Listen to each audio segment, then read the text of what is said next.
Vous vous êtes déjà demandé pourquoi, parfois, il semble si difficile d'entendre la voix de Dieu. Peut-être priez-vous, cherchez des réponses, mais le silence est la seule réponse que vous recevez. Cela semble frustrant, n'est-ce pas? La vérité est qu'il existe des erreurs qui, même sans que nous nous en rendions compte, nous empêchent d'entendre clairement ce que Dieu essaie de dire. Et le plus surprenant, c'est que ces erreurs sont plus courantes que vous ne le pensez. Ce que je vais vous révéler maintenant peut complètement changer la façon dont vous vous connectez avec le divin. Il s'agit de 3 erreurs simples, mais puissantes, qui bloquent la communication avec Dieu.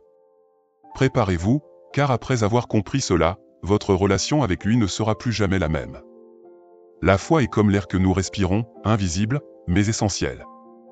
Elle dépasse toute barrière culturelle, religieuse ou philosophique. Peu importe d'où vous venez, quelle que soit votre formation ou croyance, la foi est là, façonnant subtilement vos décisions, guidant vos pas. Nous croyons tous en quelque chose, même inconsciemment. Certains placent leur confiance dans la science, d'autres dans la force de leurs propres bras, et il y en a qui trouvent leur nord dans la spiritualité. Le fait est que, sans foi, la vie perd son sens. À un moment ou un autre de la vie, nous sommes tous confrontés à des situations qui nous poussent à remettre en question notre but, notre avenir et même notre capacité à surmonter les adversités. C'est dans ces moments que la foi se révèle comme le pilier qui nous maintient debout, même quand tout semble s'effondrer. La foi n'a pas besoin d'être grandiose ou publique, elle peut être cette petite voix intérieure qui vous dit que demain sera un jour meilleur, même quand tout autour de vous suggère le contraire. Ce sentiment nous connecte à quelque chose de plus grand que nous-mêmes et nous donne le courage de continuer. La grande question que beaucoup se posent est la suivante: comment développer cette foi? Elle ne naît pas de rien, mais se cultive au fil du temps, à travers des expériences, des défis et, surtout, la recherche de ce qui nous motive vraiment. Le secret est de réaliser que la foi n'est pas passive. Elle exige de l'action, du mouvement, une quête constante de réponses qui ne viennent que lorsque nous osons poser des questions. Il ne s'agit pas simplement d'attendre, mais de marcher vers l'inconnu avec la certitude qu'il y a quelque chose là-bas pour nous guider. Pensez à la foi comme à une graine. Pour grandir, elle a besoin d'être arrosée, nourrie et soignée. Cela signifie qu'il ne suffit pas de croire, il faut consacrer du temps à réfléchir à vos croyances et à comprendre comment elles peuvent être appliquées à votre vie quotidienne. La foi se renforce lorsqu'elle est mise à l'épreuve, lorsque nous résistons à la tentation d'abandonner. C'est à ce moment-là qu'elle fleurit, devenant une force inébranlable qui façonne notre caractère et détermine la direction de notre parcours. Beaucoup peuvent croire que la foi est un don réservé à quelques-uns, mais la vérité est que tout le monde a la capacité de la développer. Il suffit d'avoir un cœur ouvert et disposé à apprendre, à poser des questions et à s'engager dans quelque chose de plus grand. La foi peut être petite comme un grain de moutarde, mais si elle est plantée dans un sol fertile, elle peut déplacer des montagnes. La question est, êtes-vous prêt à cultiver votre foi? Êtes-vous prêt à vous ouvrir à de nouvelles possibilités et à croire en l'impossible, même si cela semble difficile? Si vous voulez trouver la véritable force de la foi, la première étape est de la reconnaître comme une nécessité dans votre vie. Ce n'est pas une option ou un luxe, mais un besoin fondamental pour ceux qui cherchent à vivre pleinement. Sans elle, nous devenons vulnérables aux incertitudes et au désespoir. Mais avec elle, nous pouvons affronter tous les défis, sachant que, quel que soit le résultat, il y a un but plus grand en jeu. Et, en parlant de défis, il y a 3 principales barrières qui nous empêchent souvent d'entendre la voix de Dieu. L'un des plus grands défis que les gens rencontrent dans leur cheminement spirituel est la difficulté d'entendre la voix de Dieu. Cela se produit souvent parce que nous sommes spirituellement insensibles. Nous vivons dans un monde bruyant, rempli de distractions qui nous éloignent de la véritable connexion avec le divin. C'est comme essayer d'entendre un murmure au milieu d'un ouragan. Quand le cœur est endurci, les oreilles se ferment aux orientations célestes. C'est pourquoi il est nécessaire d'éveiller notre esprit pour devenir plus réceptif. Une autre barrière courante est le manque de priorité accordée à la parole de Dieu. Au milieu d'une vie trépidante, nous reléguons souvent l'étude des Écritures au second plan, comme si c'était quelque chose d'optionnel. La vérité est que, sans une relation continue avec la parole de Dieu, notre capacité à discerner sa voix s'affaiblit. Imaginez essayer de maintenir une amitié sans jamais écouter ou parler à la personne. C'est impossible. De la même manière, entendre Dieu demande de la dévotion, du temps et un engagement total. Vivre d'une manière qui n'est pas en accord avec la volonté de Dieu est également un grand obstacle. Lorsque nos actions, pensées et choix ne reflètent pas les principes divins, nous nous éloignons de la connexion avec le Créateur. C'est comme essayer de capter une station de radio tout en étant sur une autre fréquence. Cela ne signifie pas que nous devons être parfaits, mais que nous devons être conscients de nos choix et nous efforcer de vivre en accord avec les valeurs spirituelles que nous professons. La somme de ces barrières crée une distance qui n'est pas visible, mais profondément ressentie. Beaucoup de gens disent qu'ils n'arrivent pas à entendre Dieu, mais ne réalisent pas que leurs propres attitudes bloquent cette connexion. Pour commencer à briser ces barrières, il est essentiel de faire un examen de conscience honnête. Quelles sont les zones de votre vie qui ne sont pas alignées avec les principes en lesquels vous croyez? Qu'est-ce qui vous distrait de la recherche d'une relation plus profonde avec Dieu? Dieu parle de façon souvent inattendue. Alors que certains s'attendent à entendre une voix audible, comme un tonnerre céleste, d'autres perçoivent la communication divine à travers des formes plus subtiles. L'une de ces façons est à travers les rêves. Tout au long de l'histoire, Dieu a utilisé les rêves pour transmettre des messages importants, qu'ils soient personnels ou collectifs. Joseph, par exemple, a été averti dans un rêve du plan de Dieu pour sa vie. Et aujourd'hui, combien d'entre nous ignorons les rêves sans réaliser qu'ils peuvent être des signes venus d'en haut?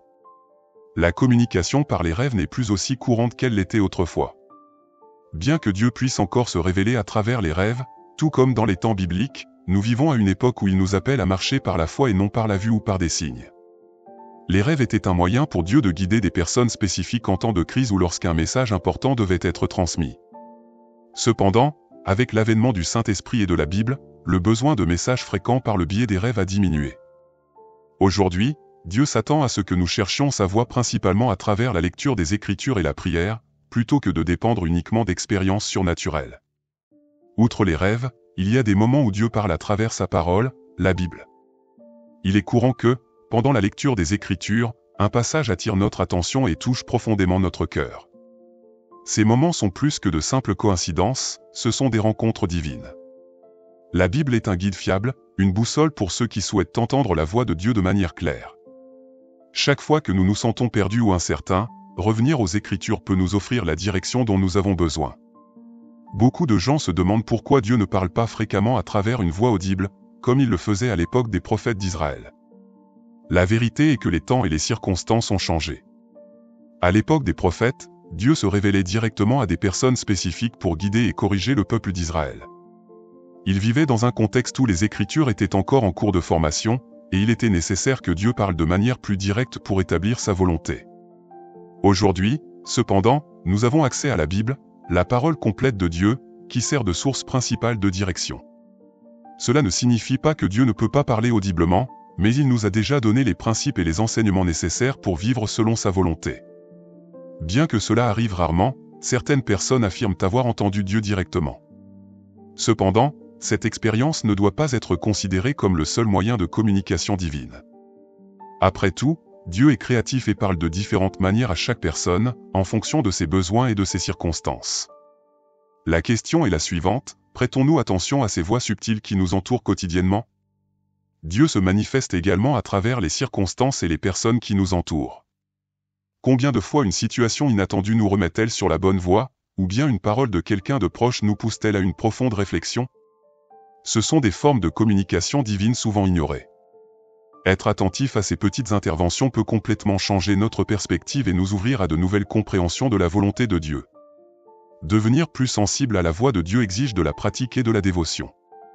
L'un des premiers pas est le repentir. Lorsque nous reconnaissons nos erreurs et nous nous détournons de comportements qui nous éloignent de Dieu, nous commençons à créer un espace pour sa voix. Le repentir, cependant, va au-delà d'une simple demande de pardon, c'est un changement de direction, une transformation de l'esprit et du cœur. Lorsque vous vous repentez véritablement, vous ouvrez les portes pour que Dieu communique plus clairement et directement avec vous. Un autre pilier fondamental est l'étude continue de la Bible. La parole de Dieu est comme une carte qui nous guide à travers les incertitudes de la vie. En consacrant chaque jour du temps à la lecture et à la méditation des Écritures, nous entraînons nos oreilles spirituelles. Beaucoup de gens ont du mal à entendre Dieu simplement parce qu'ils ne consacrent pas suffisamment de temps à absorber ses paroles. Imaginez essayer de comprendre un sujet complexe sans jamais lire à son sujet, de la même manière, nous ne pouvons pas espérer discerner la voix divine sans plonger dans sa parole. Le jeûne est une autre pratique qui peut nous aider à être plus attentifs à la voix de Dieu. En renonçant temporairement à quelque chose que nous apprécions, que ce soit la nourriture ou même certaines activités, nous signalons notre totale dépendance à Dieu. Le jeûne n'est pas seulement une abstinence physique, mais un exercice spirituel profond. Il nous apprend à maîtriser nos désirs et nous connecte à une dimension spirituelle plus élevée, où la communication avec Dieu devient plus claire.